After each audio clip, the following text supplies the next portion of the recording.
لله وكفى وسلام على عباده الذين اصطفى خصوصا على سيد الرسل وخاتم الأنبياء. أما بعد فأعوذ بالله من الشيطان الرجيم. بسم الله الرحمن الرحيم. قال الله تبارك وتعالى: ومن يشاقق الرسول من بعد ما تبين له الهدى ويتبع غير سبيل المؤمنين نوله ما تولى ونصليه جهنم وساءت مصيرا.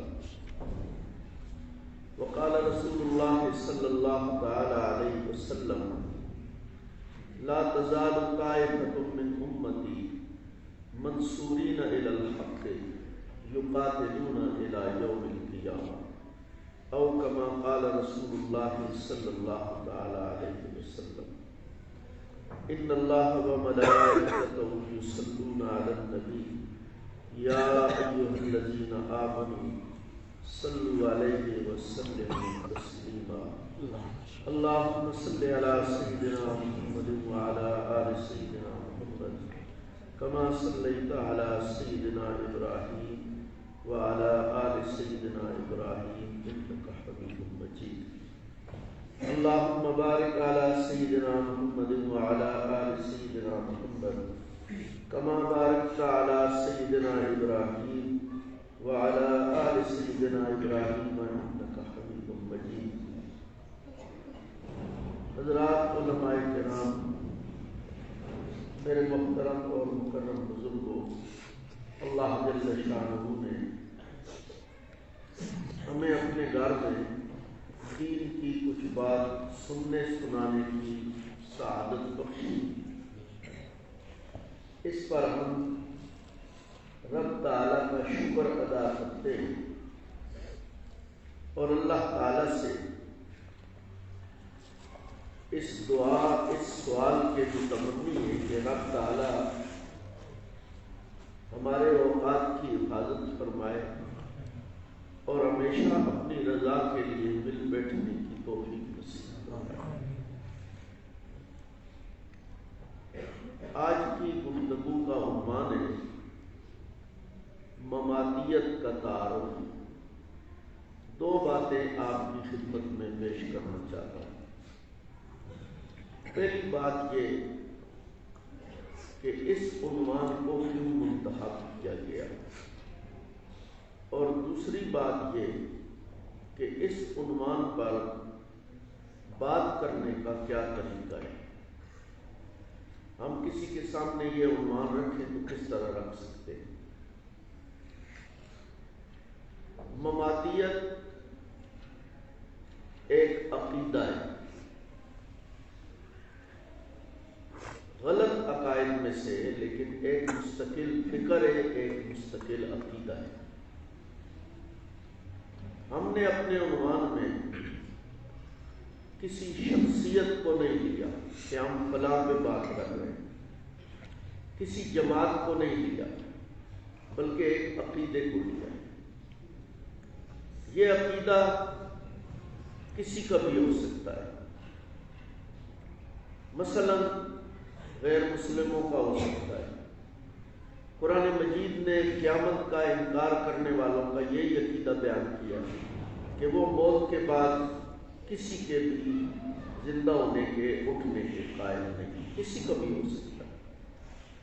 اسی طرح اپنے آپ کو مسلمان کہلانے والوں کا بھی ہو سکتا ہے۔ موجودہ جو مختلف عنوانات ہیں، جماعتیں، ان میں بھی ہو سکتا ہے۔ مثلا اپنے آپ کو سلفی کہنے والوں میں سے بعض کا ہو سکتا ہے، بعض کا نہیں۔ معتزلہ ہیں، ان میں سے بعض کا ہو سکتا ہے، بعض کا نہیں۔ اسی طرح اپنے آپ کو اہل سنت کہلانے والے جب اسلام کے بنیادی عقائد کا انکار ہوگا، اہل سنت کے بنیادی عقائد کا انکار ہوگا، تو وہ انکار کرنے والا اپنے ٹھیک عنوان سے، اپنے انکار کی وجہ سے خود بخود نکل جائے۔ اسی طرح اپنے آپ کو کئی لوگ دیوبندی کہتے ہیں، وہ بھی اس عقیدے کو پیش کرتے ہیں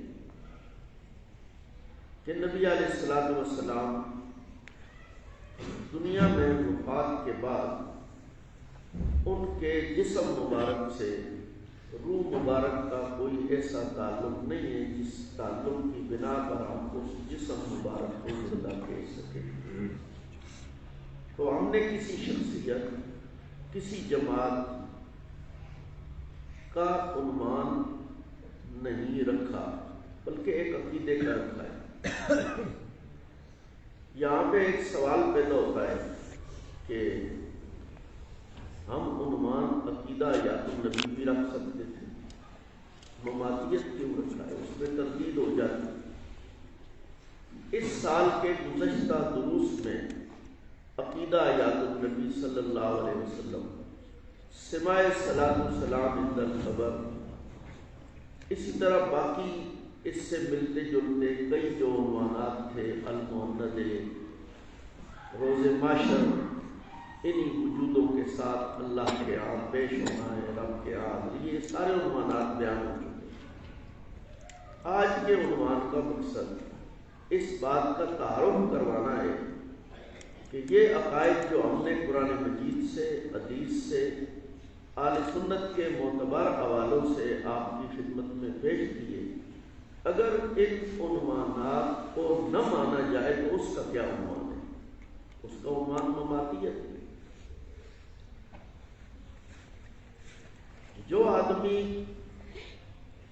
یہ عقیدہ نہیں رکھتا جسے مماتیت کہتے ہیں، تو ظاہر ہے وہ زد بھی اس پہ نہ آئے گی جو مماتیت یا مماتی ہونے کی وجہ سے. اسے اس کی فکر ہی نہیں کرنی چاہیے جو یہ عقیدہ نہیں رکھتا.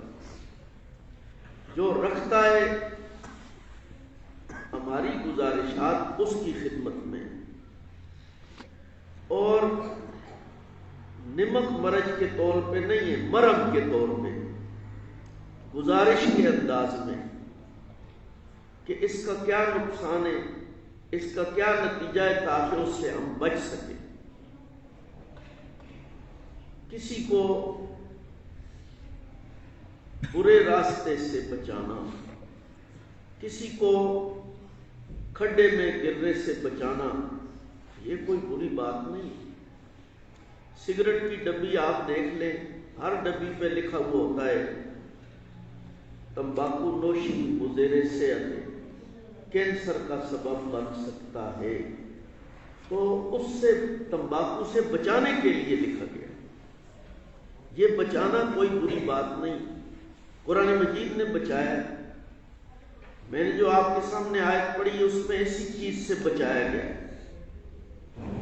کہ عام مومنوں کا، عام مسلمانوں کا جو راستہ ہے اس سے چھوڑ کے جو اپنے لیے الگ راستہ رکھتا ہے اس کا کیا انجام ہے.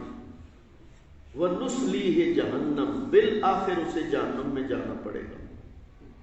تو برے انجام سے، برے وقت سے بچانا یہ احسان ہے اور بھلائی ہے، نہ کہ برائی اور کسی کو برا کہنا. جہاں تک کسی کو برا کہنا اور کسی کو گالی نکالنا ہے، یہ ہمارے بزرگوں کا وتیرہ نہیں اور ان کے اتباع میں الحمدللہ ہمارا بھی نہیں. ہم تو تمسخر اور ٹھٹھا مذاق تک کرنے کے روادار نہیں. ہم تو قرآن مجید کے اتباع میں بتوں کو بھی گالی دینے کے روادار نہیں. وَلَا تَسُبُّوا الَّذِينَ يَدْعُونَ مِن دُونِ اللَّهِ فَيَسُبُّوا اللَّهَ عَدْوًا بِغَيْرِ عِلْمٍ. قرآن مجید نے شرک کی تردید کی ہے، لیکن یہ کہا کہ بتوں کا نام لے کے گالی دی جائے، اس سے روکا ہے. تو ہم تو بتوں کو بھی گالی دینے کے روادار نہیں ہیں. ایک انسان کو کس طرح گالی دے سکتے ہیں؟ ہاں، اس کے ساتھ جو اختلاف ہے اسے اخلاق کے دائرے میں بیان کرنا یہ کوئی برائی نہیں. قرآن نے، حدیث نے، صحابہ کرام رضی اللہ عنہ نے اپنے اپنے وقت میں ان چیزوں کو بیان کیا. میرے اس سے پہلے جو دروس ہیں، یہاں کی جو گفتگو ہے وہ ریکارڈ پہ موجود ہے. کوئی ایک لمحہ کی گفتگو بھی اس سے نکال کے دکھا سکے کہ کسی کو ہم نے گالی دی ہے، کسی پہ الزام لگایا ہے، ٹھیک بات بیان کی ہے اور غلط بات سے بچایا ہے، بس۔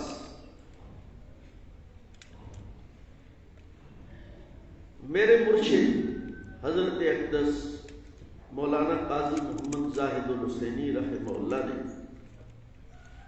سب سے پہلے اس مبارک عنوان پہ رحمت کائنات کے نام سے کتاب لکھی، اردو میں چھپنے والی کتابوں میں سے وہ سب سے پہلی کتاب ہے۔ اب تک اس کے کتنے 22 ہو گئے، 22 ایڈیشن چھپ چکے۔ اس عنوان پہ جتنی کتابیں لکھی گئی ہیں سب سے زیادہ اللہ تعالیٰ نے اس کو قبولیت بخشی، باقی بھی قبول ہے اللہ کے ہاں۔ 22 ایڈیشن اس کے چھپ چکے ہیں الحمدللہ۔ پہلے ایڈیشن کو لیں اور 22ویں کو لیں، ان 22 ایڈیشنوں میں کسی ایک صفحے پر کسی کے ساتھ کوئی تمسخر ہے، کسی شخصیت کو برا کہا گیا ہے، کسی پہ الزام لگایا گیا ہے، ایک آدھا لفظ بھی آپ کو نہیں ملے گا۔ بلکہ اس کتاب میں تو نام ہی نہیں ہے ان لوگوں کا، بغیر نام کے حضرت نے بات کی ہے۔ رحمت کائنات اس علمی مسئلہ پر وہ واحد کتاب ہے جسے ہم عام آدمی کو پڑھنے کے لیے دے سکتے ہیں، گھر میں بیٹھ کے اس کی تعلیم کر سکتے ہیں۔ شیخ الہند رحمہ اللہ کے خلیفہ مجاز علامہ انور شاہ کشمیری رحمہ اللہ کے تلامذہ میں سے مشہور مولانا انوری رحمہ اللہ گزرے ہیں فیصل آباد میں، بہت بڑے بزرگ تھے، بڑے عالم تھے۔ انہوں نے اس کتاب کے متعلق فرمایا ہے کہ اس کتاب کے پڑھنے سے نبی علیہ السلام کی محبت زیادہ ہوتی ہے اور حضور علیہ السلام کی خواب میں زیارت نصیب ہوتی ہے۔ پوری کتاب میں کسی کی شخصیت کو نہیں اچھالا گیا، کسی کو برا نہیں کہا گیا، اس لیے ہم نہیں کرتے اور اس کی ہم ضرورت بھی نہیں سمجھتے۔ ہمارے پاس درست اور حق بات اپنے اکابر کے حوالے سے الحمدللہ موجود ہے، ہمیں اس کی ضرورت ہی نہیں۔ گالی وہ نکالتا ہے، برائی وہ بیان کرتا ہے جس کے پاس بات اور دلیل نہ ہو۔ اگر آپ کی بات میں دلیل کا وزن موجود ہے تو آپ کو اس میں گالی اور شور کا وزن ڈالنے کی کوئی ضرورت نہیں۔ دلیل سے بڑا تمانچہ کوئی بھی نہیں۔ دلیل ایسی نعمت ہے اور ایسا حق کا راستہ ہے کہ اس سے باطل ختم بھی ہوتا ہے اور حق کا اتباع بھی اللہ تعالیٰ نصیب فرماتے ہیں، اس لیے ہمیں اس کی ضرورت ہی نہیں۔ آج کا جو عنوان ہے اس کی ابتدا یعنی مماتیت کی، یہ تابعین کے دور سے ہوئی ہے۔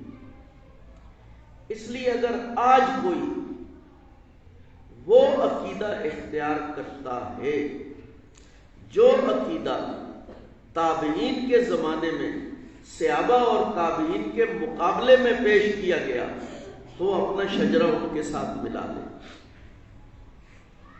ہم اگر آج کے کسی آدمی کی بات کرتے ہیں تو پھر دور تابعین میں جن لوگوں نے اس حق عقیدے سے انکار کیا ان کے اتباع کے طور پر ہم بیان کرتے ہیں، ہم یہ نہیں کرتے کہ آج انہوں نے یہ پیدا کیا۔ اس پہ میں تفصیل سے بات کروں گا کہ آل حق میں سے کوئی بھی اس عقیدے والا نہیں گزرا جس کو ہم ممات کہتے ہیں۔ یہودیت نے جب اسلام کو پھلتے پھولتے بڑھتے ہوئے اور طاقتور ہوتے ہوئے دیکھا تو انہوں نے یہ فیصلہ کیا کہ مسلمانوں میں ایسے فرقے اور ایسے افکار پیدا کیے جائیں جو ان کو اندر سے کمزور کریں۔ اور اسلام کے نام پہ ایسی فکر انہیں دی جائے جس کا تعلق اسلام کے ساتھ کوئی نہ ہو، اور اسلام کی بنیادوں کو کمزور کیا جائے۔ اس زمانے میں یہ دور ہے حضرت امام اعظم ابو حنیفہ رحمہ اللہ کا۔ ایک فرقہ پیدا ہوا جس کا نام کرامیہ ہے۔ کرامیہ فرقہ امام ابو حنیفہ رحمہ اللہ کے زمانے میں وہ اپنے آپ کو مسلمان کہتے تھے، لیکن وہ کہتے تھے کہ اس وقت تم محمد صلی اللہ علیہ وسلم کو خاتم النبیین نہیں کہہ سکتے۔ وہ اس پر دلیل یہ پیش کرتے تھے کہ رسول اللہ صلی اللہ علیہ وسلم خاتم النبیین اس وقت تھے جب روح اور جسم کا مجموعہ تھے، دنیا میں چل پھر رہے تھے۔ اب حضور علیہ الصلوۃ والسلام کے روح مبارکہ سے جسم مبارک کا کوئی تعلق نہیں، یہ انہوں نے پیش کیا۔ اس لیے اب تم خاتم النبیین کس کو کہو گے؟ وہ مجموعہ تو ہے نہیں جو مجموعہ دنیا میں تھا اور اسے اللہ تعالیٰ نے خاتم النبیین فرمایا تھا۔ اب تم کس کو کہو گے؟ جسم کو کہو گے تو وہ تو ایک حصہ ہے، روح کو کہو گے تو وہ الگ حصہ ہے، تعلق کوئی بھی نہیں۔ ختم نبوت کے عقیدہ پہ زد ڈالنے کے لیے حضور علیہ الصلوۃ والسلام کی حیات مبارکہ کے انکار کو سہارا بنانے والا یہ پہلا گروہ کرامیہ تھا، اور امام ابو حنیفہ رحمہ اللہ کے زمانے میں تھا۔ تفصیل اگر آپ دیکھنا چاہتے ہیں تو یہ علامہ خالد محمود صاحب رحمہ اللہ کی کتاب ہے مقام حیات۔ اس میں اس کتاب کی بالکل ابتدا میں یہ ساری تفصیل موجود ہے۔ جب یہ عقیدہ اور یہ فکر ان لوگوں نے پیش کی تو اس وقت سب سے پہلا مقابلہ اس فتنے کا امام اعظم ابو حنیفہ رحمہ اللہ نے فرمایا۔ رحمت کائنات میں یہ موجود ہے۔ اس لیے آج جو ہم بات کہہ رہے ہیں آپ کی خدمت میں پیش کر رہے ہیں، یا پہلے کے دروس میں پہلے کی گفتگو میں پیش کر چکے ہیں، یہ کوئی نئی بات نہیں ہے، یہ وہ بات ہے جو امام اعظم ابو حنیفہ رحمہ اللہ نے اپنے دور میں فرمائی تھی۔ اگر ہماری بات غلط ہے تو پھر امام صاحب کی بھی بات غلط ہے، اور امام ابو حنیفہ رحمہ اللہ نے قرآن و حدیث میں اپنے جن ماخذات سے بات کی ہے پھر وہ سب کچھ غلط کہنا پڑے گا، ہم کوئی نئی بات پیش نہیں کر رہے۔ اور اس بات کے جوڑ کو امام ابو حنیفہ رحمہ اللہ کے ساتھ بیان کرنے والی شخصیت کا بھی میں نے نام لے لیا، وہ شخصیت ہے علامہ خالد محمود رحمہ اللہ کی۔ مقام حیات کی ابتدا میں انہوں نے اس تفصیل کو بیان فرما دیا۔ یہ تو ابتدا ہے اس عقیدے کی۔ علامہ خالد محمود رحمہ اللہ نے کرامیہ کے عقائد اور پالیسی پر بھی بات کی ہے، وہ چند چیزیں میں آپ کو سنا کے پھر آگے چلتا ہوں۔ فرقہ کرامیہ کے خصوصی عقائد، اس بات کا تذکرہ علامہ صاحب رحمہ اللہ نے مقام حیات صفحہ 50 پر فرمایا ہے، اور 53 پر فرقہ کرامیہ کے خصوصی عقائد یہ عنوان ہے۔ پہلا عقیدہ، بنی آدم کی ارواح وفات کے بعد کلی مفارقت میں رہتی ہیں، اجساد محض پتھر کی حیثیت میں ہوتے ہیں، عذاب قبر صرف روح پر ہے، بدن پر نہیں۔ حجادی انہوں نے لکھا ہے، حجادی کا معنی پتھر ہے۔ 2، حضرت صلی اللہ علیہ وسلم کا جسد اطہر روزہ اطہر میں بالکل بے جان اور بے حس و بے شعور، روح مبارک کا اس سے کسی قسم کا کوئی تعلق نہیں۔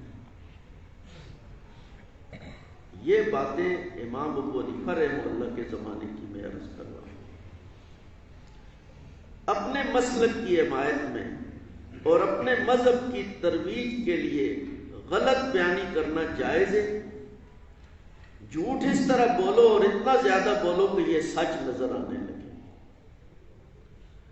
اب آپ میں سے کسی کا تجربہ ہے، کوئی سابقہ ہے، تو وہ اس بات کو سمجھ سکتا ہے کہ یہ بات اب بھی اسی طرح موجود ہے۔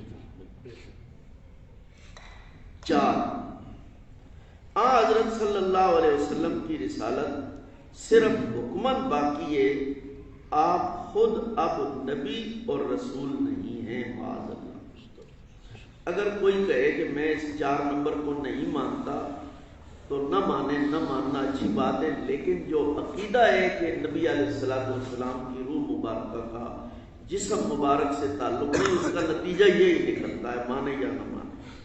نمبر 5، کلمہ اسلام کے جز محمد الرسول اللہ کا یہ مطلب نہیں کہ آپ اللہ کے رسول ہیں، بلکہ یہ مطلب ہے کہ اللہ کے رسول تھے۔ اگر کوئی کہے کہ یہ الزام ہے 5واں نمبر، ہم اس کو نہیں مانتے، ہم تو رسول مانتے ہیں، اگر وہ یہ کہتا ہے تو ٹھیک ہے، بہت اچھی بات ہے، اچھا عقیدہ ہے، لیکن نبی علیہ السلام کی حیات مبارکہ کا جو انکار ہے اس کا نتیجہ یہی نکلتا ہے۔ تو یہ مختصراً میں نے آپ کو اس کی تاریخ بتائی کہ یہ عقیدہ امام ابو حنیفہ رحمہ اللہ کے زمانے میں یہودیت کی محنت سے، باطل عقائد میں سے اور باطل لوگوں میں سے ان لوگوں نے شروع کیا۔ اس لیے ہم اس عقیدے کو مماتیت اور اس عقیدے کے حامل کو مماتی کہتے ہیں۔ اگر کوئی یہ عقیدہ یا یہ عقائد نہیں رکھتا تو وہ ہرگز مماتی نہیں۔ مماتیت کو ان لوگوں میں خود برا کہنے والے موجود ہیں، اس طرح کا عقیدہ رکھنے کے باوجود وہ کہتے ہیں ہمیں مماتی نہ کہا جائے، جس طرح غیر مقلد کہتے ہیں کہ ہمیں اہل حدیث کہا جائے، غیر مقلد نہ کہا جائے، اور کچھ لوگ کہتے ہیں کہ نہیں ہم غیر مقلد ہیں، ہم تقلید کو نہیں مانتے۔ المسلک المعصور، اٹک سے ایک کتاب چھپی ہے چھوٹی سی، مدثر اقبال لکھنے والے کا نام اس پہ لکھا ہوا ہے۔ اس کتاب پر اشاعت التوحید و سنہ کے بڑے حضرات کی تقاریض اور دستخط موجود ہیں۔ اس میں انہوں نے لکھا ہے کہ مطلقاً علی الاطلاق نبی علیہ السلام کی حیات کا انکار کفر ہے۔ یہ ہم نہیں کہتے، انہوں نے خود لکھا ہے کہ مطلقاً علی الاطلاق نبی علیہ السلام کی حیات کا انکار کفر ہے۔ اس لیے وہ عقیدہ جسے امام ابو حنیفہ رحمہ اللہ نے برا کہا اور اس کا مقابلہ کیا، اس کی تردید فرمائی، اس کا بیان کرنا یہ کسی کو گالی دینا نہیں، اس میں کوئی برائی نہیں، یہ تو امت کو بچانا ہے ان چیزوں سے۔ اب اگلی بات جو عرض کرنا چاہتا ہوں کہ اس عقیدے کے انکار کا نتیجہ کیا نکلتا ہے۔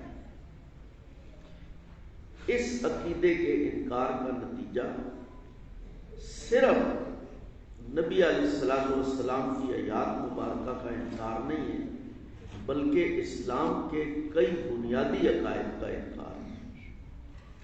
قرآن مجید کی غلط تعویل کا راستہ اس سے کھلتا ہے۔ اسی طرح احادیث مبارکہ کی غلط تعویل کا راستہ اس سے کھلتا ہے۔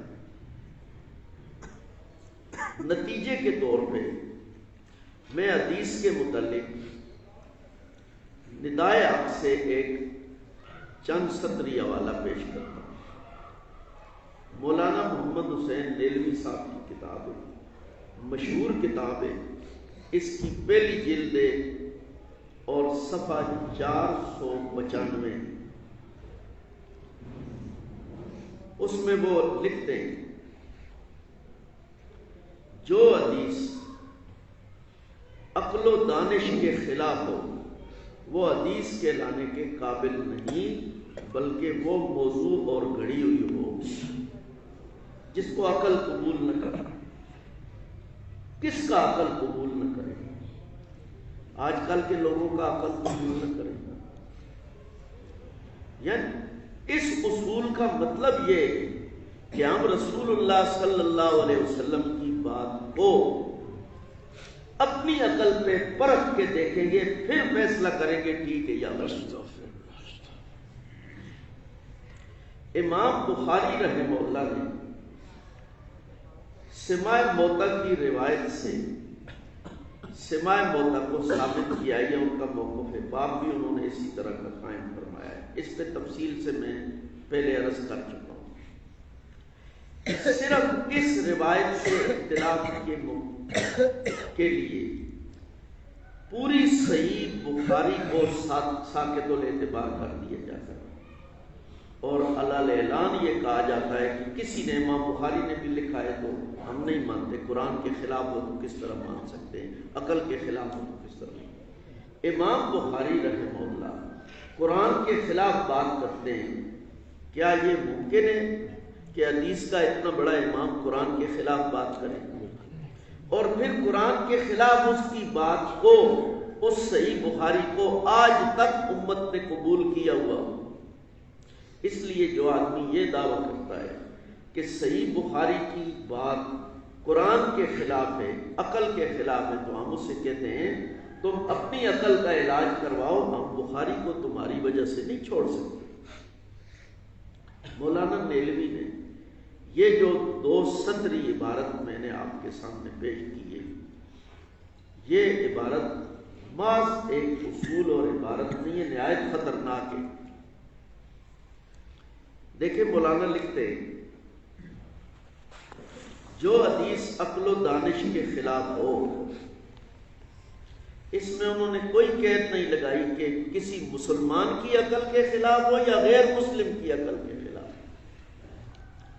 یہ بہت خطرناک اصول ہے، کوئی قید نہیں۔ عقل اس کو قبول نہ کرے، چاہے مسلمان کا عقل قبول نہ کرے یا چاہے کافر کا عقل قبول نہ کرے۔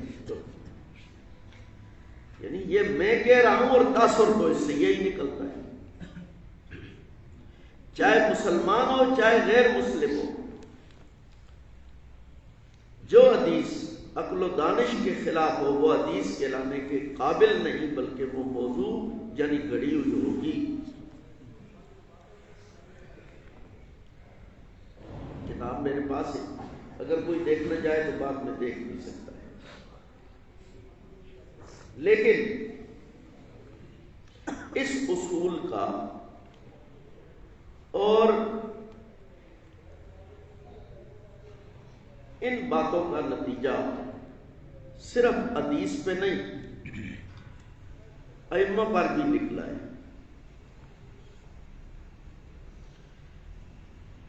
یہ ندایہ کی جلد نمبر 3 ہے۔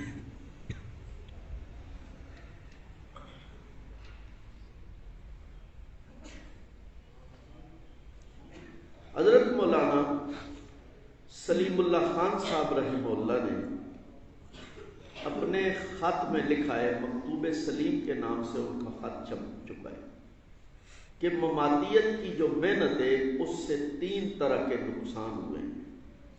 ایک ہلکا سا نمونہ تو میں نے آپ کو دکھا دیا ہے کہ حدیث کا کیا نتیجہ نکلتا ہے۔ انہوں نے فرمایا 3 نقصان ہوئے ہیں۔ پہلا نقصان یہ ہوا ہے کہ بریلویت منظم ہوئی ہے۔ دوسرا نقصان یہ ہوا ہے کہ غیر مقلدیت کے لیے راستہ صاف ہوا ہے۔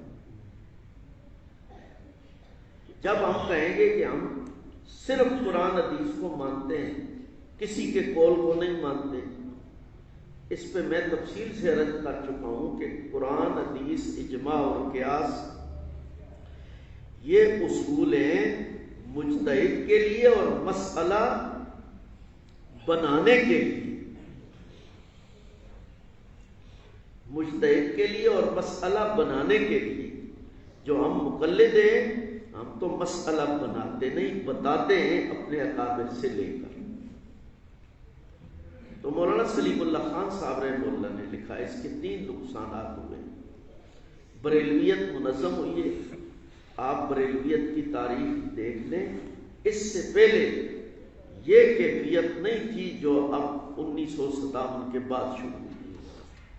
پہلے یہ کیفیت نہیں تھی. دوسرا نقصان غیر مقلدیت کے لیے راستہ ہموار ہوا ہے. فکری آزادی پیدا ہوئی ہے، ہر آدمی خود پیش کرتا ہے. اور تیسرا نقصان یہ ہوا ہے کہ علماء دیوبند کا چہرہ مسخ کر کے پیش کیا گیا، غلط کر کے پیش کیا گیا. تو اس نقصان کی زد صرف علماء دیوبند پر نہیں پڑی، ہمارے ائمہ پر بھی پڑی. اسی ندایات کی 3 جلد اور صفحہ 289 کتنا کہیں گے آپ؟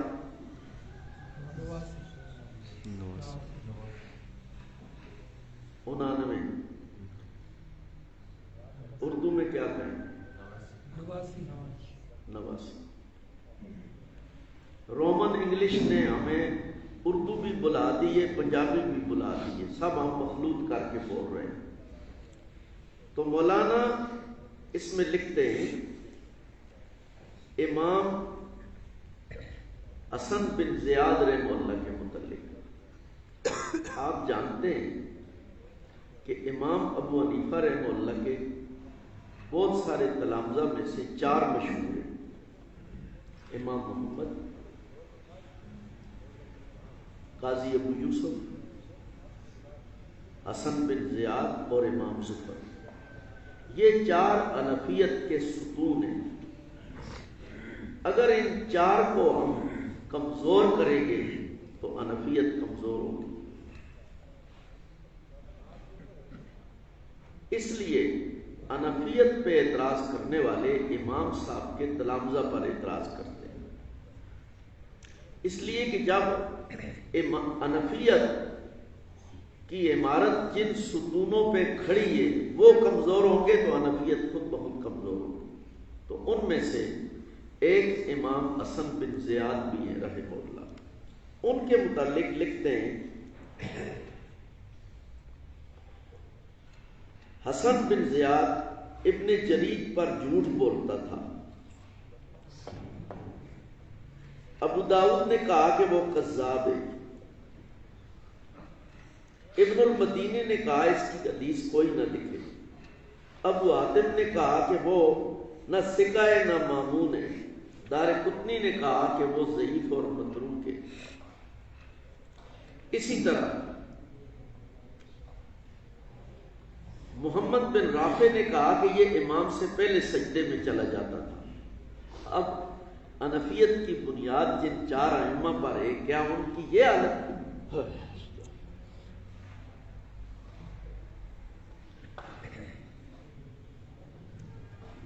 محمد بن حمید رازی نے کہا میں نے اس سے بڑھ کر برے انداز سے نماز پڑھنے والا کوئی بھی نہیں دیکھا. اب ہم کہہ سکتے ہیں کہ یہ کوئی حنفی کہہ رہا ہے.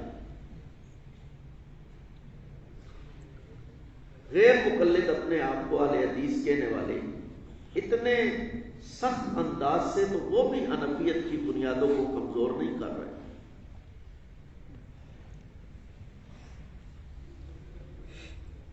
آگے ایک بات سنیں، پڑھنے کو جی نہیں چاہتا لیکن آپ کی معلومات کے لیے صرف پیش کر رہا ہوں کہ جب ہم برے راستے کو اختیار کریں گے، اکابر سے ہٹ کے عقیدہ اختیار کریں گے تو اس کا نتیجہ کیا نکلے گا؟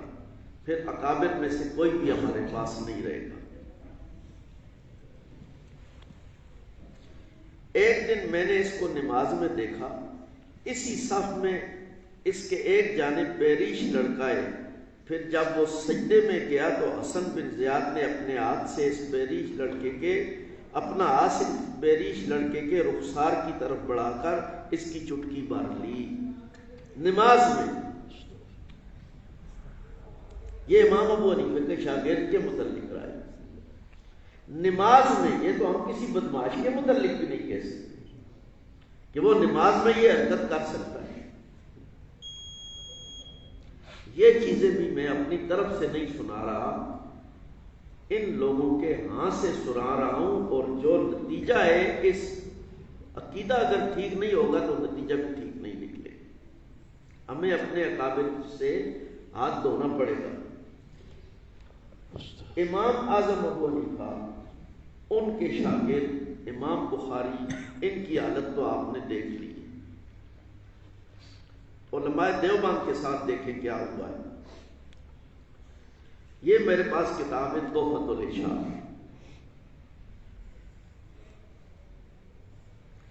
اس دور کی لکھی گئی، 2012 کے قریب لکھی گئی.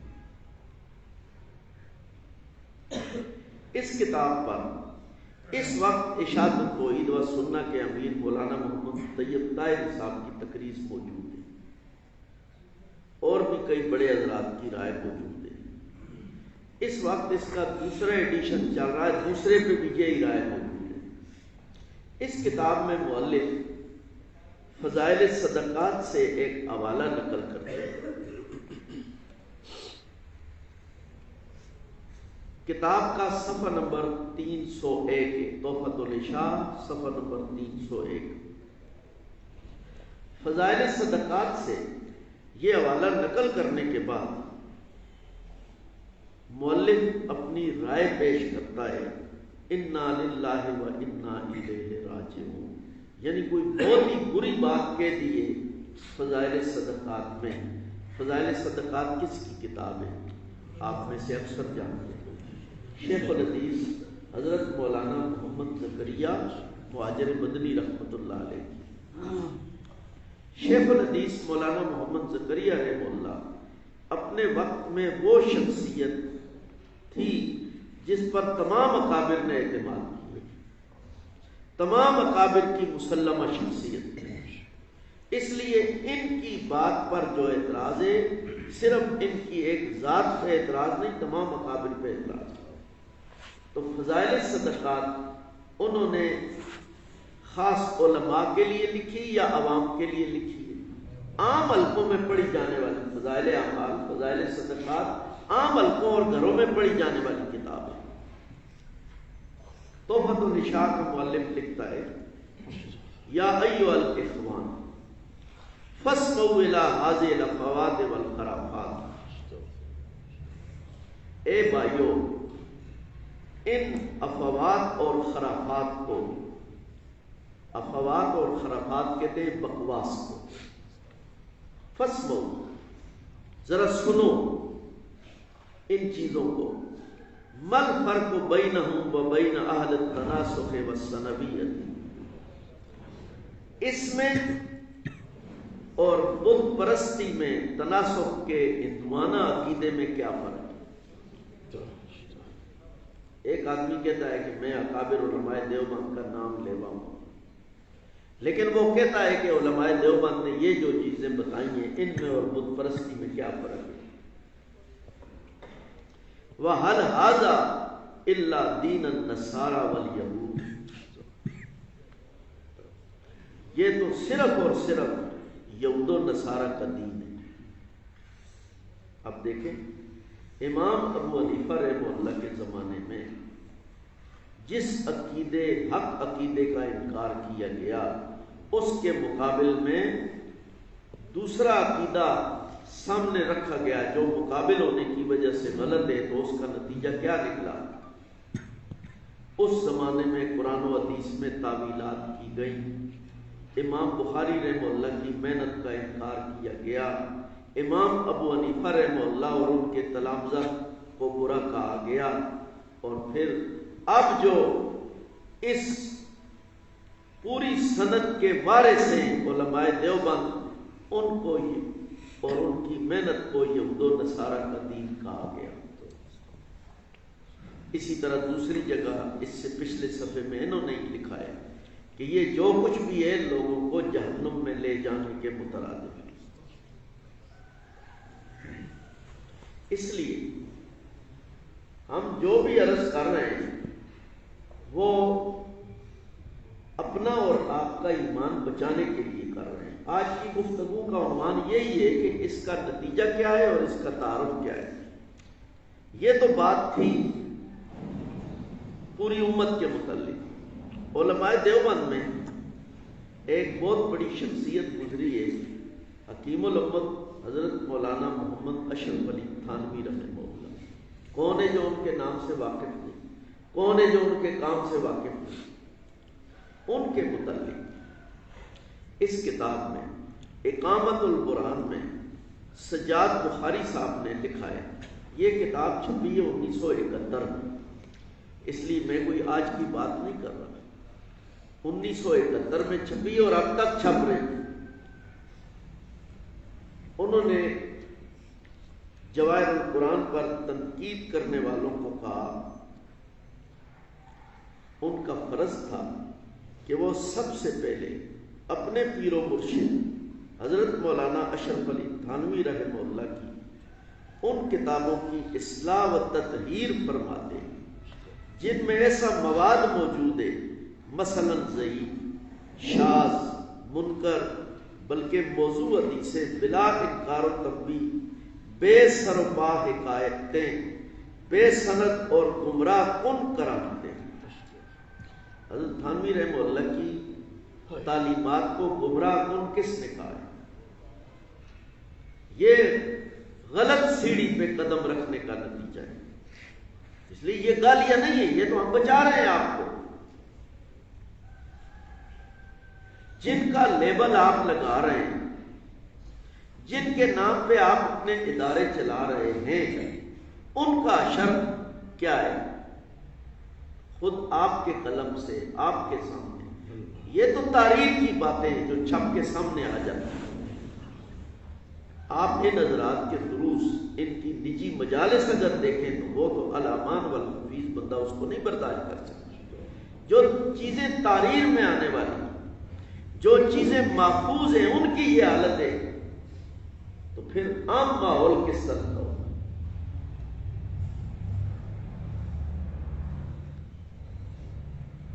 بے سر و پا حکایتیں، بے سند اور گمراہ کن کرامتیں وغیرہ جن کو اہل بدعت اپنے عقائد زائغہ اور اپنی بدعات مخترع کی تائید کے لیے پیش کرتے ہیں، جس کی وجہ سے تبلیغ توحید کے مشن کو بعض اوقات کافی نقصان اٹھانا پڑتا ہے۔ یعنی حضرت تھانوی کی کتابوں کی وجہ سے ہم توحید نہیں بیان کر سکتے، تو کیا حضرت تھانوی رحمہ اللہ نے توحید نہیں بیان کی؟ اس لیے اس ساری محنت کا جو نتیجہ ہے وہ نہ صرف امت سے دور ہونا ہے، بلکہ نعوذ باللہ اب حالت اس کی تکفیر تک جا پہنچی۔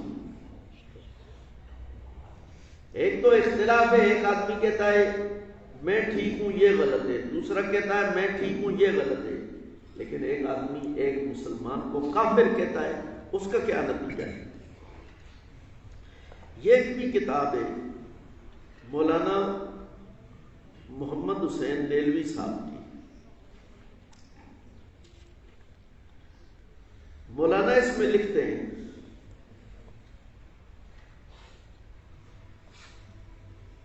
مولانا حسین علی رحمہ اللہ کے متعلق۔ مولانا حسین علی سید العقیدہ اکابر میں سے گزرے، ان کا نام غلط طور پہ لیبل کے طور پہ پیش کیا گیا۔ اب ان کی سوانح مولانا محمد عبد المعبود صاحب دامت برکاتہ نے لکھی ہے، جس میں ان کے عقائد کی بھی بات ہے۔ مولانا نیلوی صاحب مولانا حسین علی رحمہ اللہ کے متعلق لکھتے ہیں کہ وہ کس طرح اپنی دعوت دیتے تھے، کس طرح تبلیغ کرتے تھے۔ مسئلہ آیات النبی بعد از وفات النبی صلی اللہ علیہ وسلم، سماع عند القبر، استشفاء، توسل و وسیلہ اور سماع موتا وغیرہ مسائل میں ان کا مسلک بہت راسخ تھا، اور ان مسائل میں مولانا سید عنایت اللہ شاہ بخاری کے ہم نوا تھے۔ یعنی عنایت اللہ شاہ صاحب کا اور ان کا ایک عقیدہ تھا، وہ کیا تھا؟ اور کسی کی پرواہ کیے بغیر قائلین سمائے موتا کو کافر و مشرک سمجھتے تھے۔ اب یہ نتیجہ جو صدیوں پہلے چل رہا ہے، اب اس دور میں پوری امت کو کافر و مشرک کہنے پہ آ کے ختم ہو جاتا ہے۔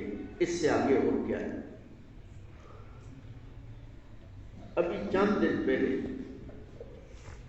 خضر ایاد کا ایک کلپ سامنے آیا ہے، ممکن ہے آپ لوگوں نے بھی اس کو سنا ہوگا، جس میں وہ کھل کر کہتے ہیں کہ عنایت اللہ شاہ صاحب قائلین سمائے موتا کو بھی اور قائلین سمائے صلاۃ والسلام کو بھی مشرک کہتے تھے،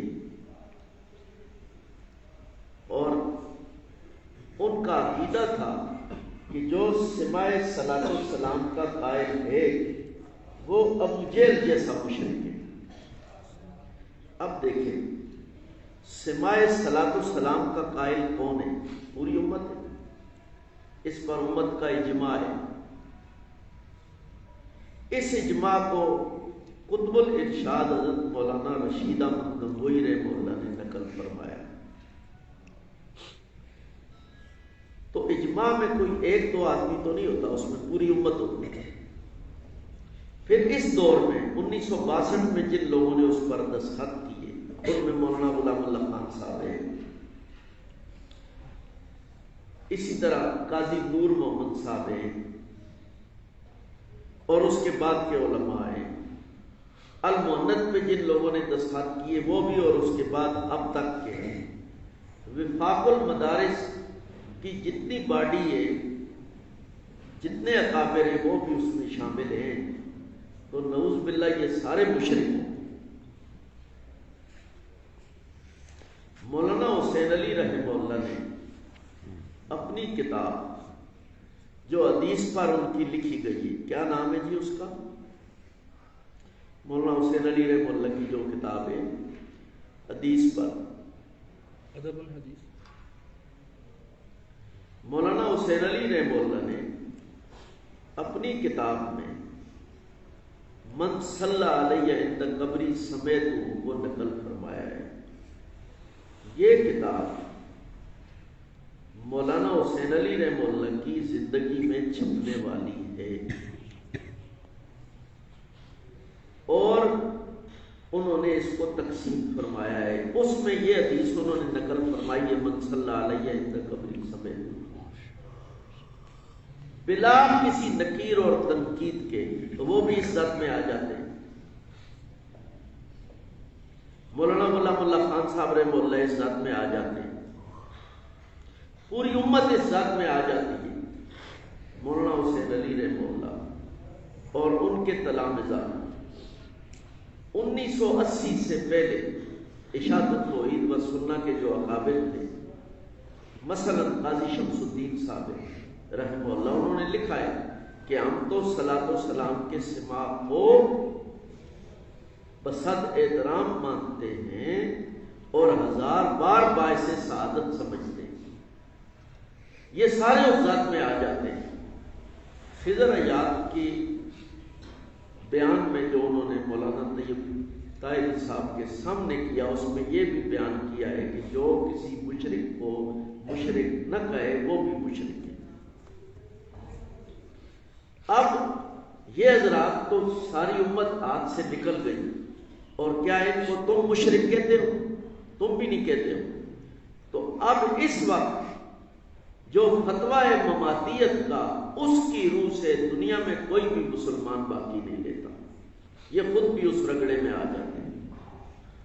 تو ہمارا یہ قصور نہیں ہے، ہمارا احسان ہے کہ ہم تمہیں ایسے راستے سے بچا رہے ہیں جس میں سب کا ایمان برباد قرار دیا جائے گا اگر اس راستے کو اختیار کر لیا جائے۔ وہ اس میں ایک بھی باقی نہیں بچتا۔ پھر اکابر علماء دیوبند بھی ہیں، مولانا حسین علی رحمہ اللہ بھی ہیں، یہ سارے حضرات ہیں، وفاق المدارس والے بھی ہیں، یہ سارے۔ تو مماتیت کا مطلب اور تعارف یہ کہ امام ابو حنیفہ رحمہ اللہ کے زمانے میں جس حق عقیدے کا انکار کیا گیا تھا اس کے نقصانات چلتے چلتے چلتے اب اس صورت میں ہمارے سامنے آئے کہ امت کا کوئی بھی فرد اس میں باقی نہیں بچتا۔ اس وقت مماتیت کے عنوان سے جو لوگ کام کر رہے ہیں ان کے ساتھ اہل سنت کا 11 بنیادی مسائل میں اختلاف ہے۔ یہ نتیجہ ایک عقیدہ حیات پاک پر نہیں نکلتا، 11 مسائل اس کی ذاتی آتے ہیں۔ اس سے پہلے دیکھ لیں شیعت سے جو ہمارا اختلاف ہے وہ 7 بنیادی مسائل پر ہے۔ شیعت کے ساتھ امامت ہے، قرآن مجید میں تحریف ہے، متع ہے، تقیہ ہے، صحابہ کرام رضی اللہ عنہ کا معیار حق ہونا ہے، اور خلافت کے مقابلے میں امامت کو پیش کرنا ہے، اور اجماع امت ہے۔ امامت کے بعد اجماع امت ہے، اس کا بھی شیعہ انکار کرتے ہیں۔ یہ 7 مسائل میں اختلاف ہے۔ مودودیت کے ساتھ 5 مسائل میں اختلاف ہے۔ عصمت انبیاء کے عقیدے میں اختلاف ہے۔ مودودیت کا آلیات کے ساتھ معیار حق ہونے میں صحابہ کرام رضی اللہ عنہ کے یہ اختلاف ہے۔ معجزات پر اختلاف ہے، حیات عیسیٰ علیہ السلام میں شک کرنے پر اختلاف ہے، اور تقلید 5 مسائل میں اختلاف ہے۔ لیکن مماتیت کے ساتھ حیات قبر میں اختلاف ہے۔ یہ پہلا بنیادی اصولی اختلاف ہے کہ موت کے بعد مردے کے ساتھ، اس کے وجود کے ساتھ ثواب و عذاب کی کوئی واردات نہیں ہوگی، چاہے وہ کتنے درجے کا بھی ہو۔ عقیدہ حیات النبی صلی اللہ علیہ وسلم اور انبیاء علیہ السلام، سماع صلاۃ السلام عند القبر، استشفاء، توسل، نبی علیہ الصلوۃ والسلام کے روضہ مبارکہ کی نیت سے سفر کرنا، اسی طرح عدم سماع کی قطعیت، تقلید، جمہور کی بات کا انکار کرنا، اور پھر اس کا قطعیت کا نتیجہ تکفیر، یہ اختلاف۔ آخری جو بات عرض کرنا چاہتا ہوں وہ یہ کہ بنیادی مسئلہ سماع موتیٰ ہے۔ سماع موتیٰ پر اختلاف صدیوں سے، زمانہ صحابہ کرام رضی اللہ عنہ سے، انبیاء علیہ السلام کے سماع میں کسی کو شک نہیں، لیکن یہ لوگ مانتے یا نہیں مانتے، یہ ظنی الدلالت ہے، قطعی الدلالت نہیں۔ مماتیت نے عدم سماع موتیٰ کو قطعی الدلالت قرار دیا ہے۔ اس بات کو سمجھنے کی کوشش کریں۔ قطعی الدلالت کا مطلب یہ کہ عدم سماع قرآن مجید کی آیات سے قطعاً ثابت ہے۔ جو قطعی الدلالت کا انکار کرتا ہے وہ کافر ہوتا ہے۔ اس لیے عدم سماع موتیٰ کو قطعی الدلالت کہنا یہ تکفیر کی پہلی سیڑھی۔ پوری امت کو کافر کہا جائے یا نہ کہا جائے، جب ہم یہ پیش کریں گے کہ انک لا تسمع الموتیٰ، اس سے سماع موتیٰ، عدم سماع موتیٰ قطعی الدلالت کے طور پہ ثابت ہے۔ اس آیت کا کیا مطلب ہے، اس پہ تفصیل سے بات ہو چکی ہے کہ اس میں جو نفی ہے وہ اسماع کی ہے، سماع کی نہیں۔ اس کا معنی یہ ہرگز نہیں ہے کہ مردے نہیں سنتے، اس کا معنی یہ ہے تم مردوں کو سنا نہیں سکتے۔ اس کا معنی یہ تم مردوں کو سنا نہیں سکتے۔ اس میں اسماع کی نفی ہے، سماع کی نہیں۔ اور اس سے کہنا کہ اس میں سماع کی نفی ہے اور قطعیت کے طور پہ نفی ہے، اس میں کوئی شک بھی نہیں ہے، پھر تو جو انکار کرے گا وہ آیت کا انکار کرے گا، اور جو آیت کا انکار کرے گا قرآنی آیت کا وہ کافر ہو جائے گا۔ اب کچھ لوگ یہ چیز پیش کرتے ہیں کہ فلاں لوگ متشدد ہیں اور فلاں غیر متشدد ہیں۔ متشدد اور غیر متشدد ہونا یہ پالیسی میں ہے، عقیدے میں نہیں۔ اس لیے کہ جو غیر متشدد ہے وہ بھی یہی عقیدہ رکھتا ہے کہ سماع موتا بطور قطعی الدلالت ثابت ہے۔ اگر وہ یہ عقیدہ نہیں رکھتا تو پھر مماتی نہیں، نہ ہم اس کو مماتی کہتے ہیں۔ اگر وہ یہ عقیدہ رکھتا ہے کہ سماع موتا کچھ لوگ مانتے ہیں کچھ نہیں مانتے، ہم کسی کو کافر نہیں کہتے، لیکن جو یہ عقیدہ رکھتا ہے کہ عدم سماع قطعی الدلالت ہے، وہ تکفیر کے راستے پر چل رہا ہے اور تکفیر کی سیڑھی پہ اس نے قدم رکھا ہوا ہے۔ لیکن شیعہ اپنی اذان میں کہتے ہیں علی ولی اللہ وصی رسول اللہ خلیفۃ بلا فصل۔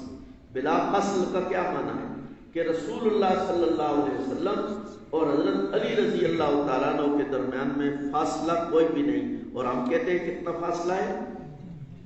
3 کا فاصلہ ہے۔ حضرت ابوبکر ہے، حضرت عمر ہے، حضرت عثمان ہے، حضرت علی رضی اللہ تعالیٰ عنہ چوتھے نمبر پہ آتے ہیں۔ جو آدمی کہتا ہے بلا فصل، وہ کہتا ہے میں نے کسی کو برا تو نہیں کہا، میں نے تو حضرت علی کی شان بیان کی، وہ ٹھیک کہتا ہے؟ جب آپ کہتے ہیں کہ یہ بلا فصل ہے تو اس کا مطلب یہ ہے کہ پہلے 3 نے اس ایک کا حق غصب کیا ہے۔ اس کے اس الفاظ میں چھپا ہوا تبرہ موجود ہے، یہ ہم کہتے ہیں، برملا کہتے ہیں۔ تو جب بلا فصل کہنے میں صحابہ کرام رضی اللہ عنہ پر تنقید موجود ہے، چھپا ہوا تبرہ موجود ہے، اور سارے سب و شتم اس میں موجود ہے، تو اسی طرح عدم سماع موتا کو قرآن مجید سے بطور قطعی الدلالت ہونے کا جو دعویٰ ہے، وہ بھی اس میں بھی چھپی ہوئی تکفیر موجود ہے کہ جو اس کو قطعی الدلالت نہیں مانتا، جو سماع موتا کا قائل ہے، وہ اس قطعی الدلالت کا انکار کرنے اور قرآن کا انکار کرنے والا کو مسلمان نہیں دیتا، وہ کافر ہوتا ہے۔ اس لیے جس راستے سے ہم آپ کو بچا رہے ہیں، آپ کی خدمت میں جو بات رکھ رہے ہیں، وہ کوئی معمولی بات نہیں، وہ میرے اور آپ کے ایمان کو بچانے والی بات ہے۔ یہ کسی کو گالی دینے والی بات نہیں ہے، بلکہ ہماری بات کا مقصد احساس فکر پیدا کرنا ہے کہ کس راستے پہ چل رہے ہیں۔ پوری امت کو برا کہنے کے راستے پہ، سب کو کافر کہنے کے راستے پہ، اس پر نتیجہ یہی نکلے گا۔ اس لیے یہ کہنا کہ فلاں متشدد ہے یا فلاں نہیں، فلاں مسئلہ بیان کرتا ہے یا نہیں، ہم کہتے ہیں کہ ٹھیک ہے اس کا عقیدہ ہے لیکن اس نے کبھی بیان نہیں کیا، جب اس کا اپنا عقیدہ تو ہے، وہ تو پوری امت کو کافر کہنے کے راستے پہ اس نے قدم رکھا ہوا ہے، چاہے وہ بیان کرتا ہے یا نہیں کرتا۔ غیر متشددین، ہمارا تجربہ یہ ہے کہ وہ متشددین سے زیادہ سخت ہوتے ہیں اور متشددین سے زیادہ خطرناک ہوتے ہیں۔ ان کے خطرے 3 طرح کے۔ پہلا یہ کہ وہ متشددین کے لیے راستہ بناتے ہیں۔ دوسرا یہ کہ متشددین کے لیے افرادی قوت پیدا کرتے ہیں، طلباء کو وہی متشددین کے پاس بھیجتے ہیں، بطور خادم قرآن و حدیث متشددین ہی کا تعارف کرواتے ہیں۔ اور تیسرا نقصان یہ کہ تشدد کرنے والوں پر جب کہیں کوئی سختی کا معاملہ پیش آتا ہے تو یہ آ کے انہیں بچا لیتے ہیں۔ یہ دونوں طرف تعلقات رکھتے ہیں، اکابر کو بھی اپنے سٹیج پر بلاتے ہیں، ان سے بھی علیہ سکتے۔ عقیدہ وہی ہے، متشدد اور غیر متشدد ہونا یہ پالیسی کی بات ہے، عقیدے کی بات نہیں ہے۔ عقیدہ جس کا بھی ہے کہ عدم سماع موتا قرآن مجید سے بطور قطعی الدلالت کے ثابت ہے، خرابی کی بنیاد یہیں سے شروع ہوتی ہے اور تکفیر کا شوشہ یہیں سے پھوٹتا ہے۔ آگے کوئی اس کا اظہار کرے یا نہ کرے، یہ اس کی پالیسی ہے۔ اللہ تعالیٰ میں صحیح عقیدہ رکھنے کی اور اپنے اکابر کے اتباع کی توفیق نصیب فرمائے۔ حضرت تھانوی رحمہ اللہ کا ایک قول سنا کے میں اپنی بات ختم کرتا ہوں۔ حضرت نے فرمایا اکابر کا اتباع اپنے آپ کو دہریت سے بچانے کا ذریعہ ہے، اور اکابر پر بد اعتمادی، اکابر سے عدم اعتماد، یہ دہریت کی پہلی سیڑھی ہے۔ اب آپ کہیں گے دہریت کی کس طرح ہے؟ یہ 6 سیڑھیاں ہیں، 6واں نمبر جو ہے وہ کافر ہونے پہ جا کے ختم ہوتا ہے۔ سب سے پہلے گمراہی کا جو درجہ ہے، گمراہی کا جو جال ہے، وہ اکابر کے اتباع سے نکلنا ہے، اپنی تحقیق پیش کرنا ہے، اپنے آپ کو محقق ماننا ہے۔ سب سے پہلے اکابر کو چھوڑنا، اکابر سے بد اعتماد ہونا۔ اکابر کو چھوڑنے کے بعد پھر جمہور کو چھوڑنا ہے۔ جمہور کیا ہوتا ہے؟ نیلوی صاحب نے ہدایات میں لکھا ہے کہ جمہور کا اتباع ضروری نہیں۔ سب سے پہلے اکابر کو چھوڑنا ہے، اس کا نتیجہ بے ادبی کا نکلے گا، جمہور کو چھوڑنا ہے، پھر تقلید کو چھوڑنا ہے، پھر اجماع امت کو چھوڑنا ہے، اس کے بعد حدیث کو چھوڑنا ہے۔ یہ 5 نمبر تو آپ نے دیکھ لیے۔ اکابر سے دور ہونا، جمہور سے دور ہونا، تقلید سے نکلنا، اجماع امت کا انکار کرنا، پھر حدیث کو چھوڑنا۔ جب صحیح بخاری ٹھیک نہیں تو ہم کون سی حدیث کی کتاب پیش کریں گے؟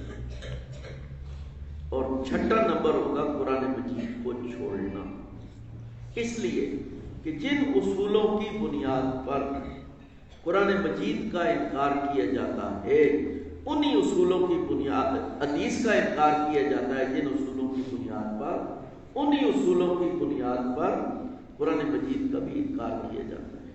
عبداللہ چکڑالوی منکرین حدیث میں ایک بڑا نام ہے، جو پرویز سے پہلے گزرا ہے۔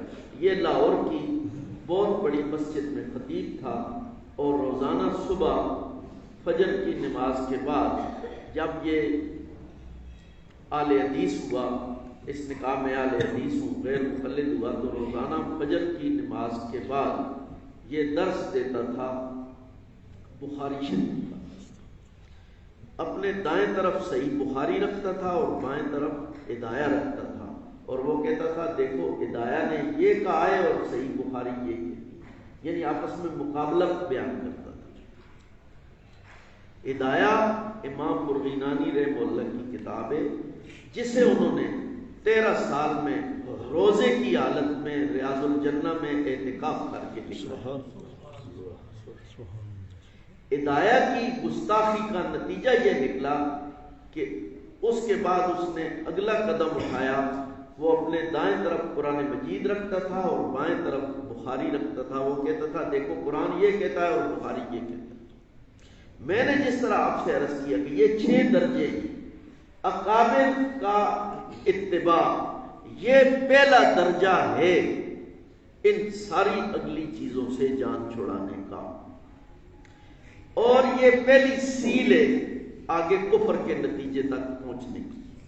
اگر کوئی اکابر سے بد اعتماد ہوتا ہے تو اس کا نتیجہ پھر قرآن کے بھی انکار پر نکلتا ہے۔ پھر اس نے کہا کہ دیکھو بخاری یہ کہتی ہے، قرآن یہ کہتا ہے۔ امام بخاری رحمہ اللہ پر تنقید، صحیح بخاری پر تنقید، اس کا نتیجہ یہ نکلا کہ بالآخر اس نے اپنی وصیت میں لکھا دنیا کا کوئی بھی مذہب ٹھیک نہیں، اس لیے میرے مرنے کے بعد میرے وجود کے ساتھ دنیا کے کسی مذہب کا کوئی سلوک نہ کیا جائے، بس مجھ کو باہر پھینک دیا جائے۔ اس کے بیٹے بھی بڑے فرما بردار تھے، انہوں نے اسی طرح کی، باہر جنگل میں اس کو پھینکا ہے۔ جو وہاں کے ذمہ دار تھے وہ کہتے ہیں چند روز بعد ہمارا وہاں سے گزر ہوا تو ہم نے دیکھا کہ کتے اس کو کھینچ رہے تھے، کوئی ادھر سے کوئی ادھر سے، اور اس کے کوئی انجام۔ اب یہ انجام اس کی ابتدا کہاں سے ہوئی؟ اکابر سے بد اعتماد ہونے پہ اور گستاخی، بد اعتمادی اور گستاخی، یہ ایسی بیماری ہے جس کا نتیجہ کفر نکلتا ہے۔ اللہ تعالیٰ ہمیں بھی بچائے اور سب کو اس سے محفوظ رکھے۔ وما علینا جزاک اللہ۔ دعا کروا دیں مولانا۔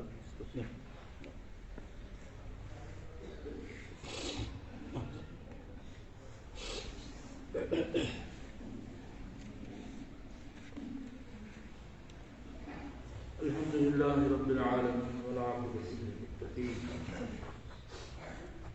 والصلاة والسلام علی سیدنا مولانا محمد وعلی آلہ واصحابہ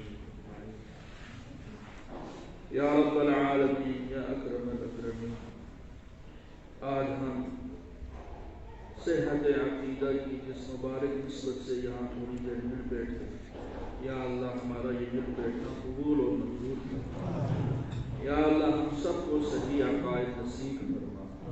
یا اکرم الاکرمین، یا ارحم الراحمین، بالعقیدگی سے سب کی حفاظت فرما۔ یا اللہ سب کے ایمان کی حفاظت فرما۔ یا اکرم الاکرمین، سب کو ایمان سلامت دنیا سے ساتھ لے جانے کی توفیق عطا فرما۔ یا اللہ وہ عقائد وہ نظریات عطا فرما جو بوقت موت ہمیں کلمہ شہادت نصیب کرے۔ یا اللہ ان عقائد و نظریات سے ہماری حفاظت فرما جو بوقت موت کہیں ایمان کے سلب کا سبب بنے۔ یا رب العالمین، یا اکرم الاکرمین، اس محنت کو اپنی بارگاہ میں قبول اور منظور فرما۔ قریب بعید سے آنے والے تمام احباب کو، علماء کرام کو، طلباء کو یا اللہ جزائے خیر عطا فرما۔ شر و فساد کے اس دور میں جو احباب ہمارے ایمان کی سلامتی کا سوچتے ہیں، ہمارے ایمان کی حفاظت کے لیے محنت کر رہے ہیں، یا اللہ سب کو جزائے خیر عطا فرما۔ یا اللہ ہم سب کو حضور علیہ السلام کی اس ارشاد عالی کا مستحق فرما جو آپ نے صحابہ سے پوچھا، بتاؤ ایمان کے اعلیٰ درجے پر کون ہے؟ صحابہ نے عرض کیا شاید فرشتے ہیں۔ حضور نے فرمایا وہ کیوں نہیں ہوں گے؟ وہ تو اپنی آنکھوں سے سب کچھ دیکھتے ہیں، جنت دوزخ دیکھتے ہیں، سارے مقامات دیکھتے ہیں۔ صحابہ نے عرض کیا شاید انبیاء ہیں۔ حضور نے فرمایا انبیاء کیوں نہیں ہوں گے؟ ان پر تو وحی اترتی ہے، ان کو اللہ تعالیٰ بہت سے غائب امور دکھا دیتے ہیں۔ صحابہ نے عرض کیا پھر ہم ہوں گے؟ حضور نے فرمایا تم کیوں؟ تم تو مجھے دیکھتے ہو، وہی کے نزول کو دیکھتے ہو، جبریل کا آنا جانا دیکھتے ہو۔ صحابہ نے پوچھا حضور وہ لوگ کون ہوں گے؟ فرمایا وہ لوگ ہوں گے میری امت کے فتنے کے زمانے کے لوگ ہوں گے، جب فتنے کے دور میں وہ اپنا اور لوگوں کی ایمان کی حفاظت کی فکر کریں گے، وہ لوگ اس امت کے سب سے اعلیٰ ایمان والے ہیں۔ یا اللہ ہم سب کا حشر ان لوگوں میں فرما۔ یا اکرم الاکرمین، یا ارحم الراحمین، حاضرین مجلس میں کوئی پریشان حال ہے اس کی پریشانی دور فرما، کسی کی مشکل ہے یا اللہ اپنی رحمت سے آسان فرما۔ یا اکرم الاکرمین، اس سلسلہ خیر کو اپنی رحمت سے ہمیشہ جاری ساری فرما۔ یا رب العالمین، یا ارحم الراحمین، ہدایت کا نور ہم سب کو نصیب فرما۔ یا اللہ باطن کا نور ہمیں عطا فرما۔ یا رب العالمین، جس طرح ہمارے حضرت رحمۃ اللہ تعالی علیہ لوگوں کے ایمان کی سلامتی کے لیے ہر اٹھنے والے گمراہ فتنے کے خلاف اور لوگوں کے ایمان کے بچانے کے لیے محنت کی کوشش کی، یا اللہ یہ سلسلہ چل رہا ہے، یا اللہ ہمیشہ یہ سلسلہ اپنی رحمت سے جاری ساری ہو۔ یا رب العالمین، یا اکرم الاکرمین، اپنے اکابر کے ساتھ سچا تعلق ہمیشہ نصیب کرو۔ یا اللہ اکابر کی روحانی توجہات اور احکام سے ہم سب کو مالا مال کرنا۔ یا اللہ حضرت اندر صاحب کے ساتھ استاد محترم کا تشریف لانا، بیماری میں اور اس موسم میں پھر اتنی محنت سے اتنی تحقیق کے ساتھ ہم سب کے ایمان کی حفاظت کے لیے سب کو جوڑنا، یا اللہ اس محنت کو قبول اور منظور کرنا۔ یا اللہ دارین میں اپنی شایان شان بہترین اجر نصیب کرنا۔ یا رب العالمین، یا اکرم الاکرمین، اس ادارے کو رشد و ہدایت کے لیے مزید قبول اور منظور کرنا۔ یا اللہ ہمیشہ یہاں سے ہدایت، رحمت، برکت اور ہر خیر امت کو نصیب کرنا۔ یا رب العالمین، یا اکرم الاکرمین، رحمت کی بارش نازل کرنا۔ یا اللہ کرم مہربانی کا معاملہ کرنا۔ یا اللہ ہم سب کی دعائیں، التجائیں، آرزویں اپنے کرم کے صدقے پوری کرنا۔ وصلی اللہ تعالی علی خیر خلقہ حبیبہ مولانا محمد وعلی آلہ واصحابہ اجمعین۔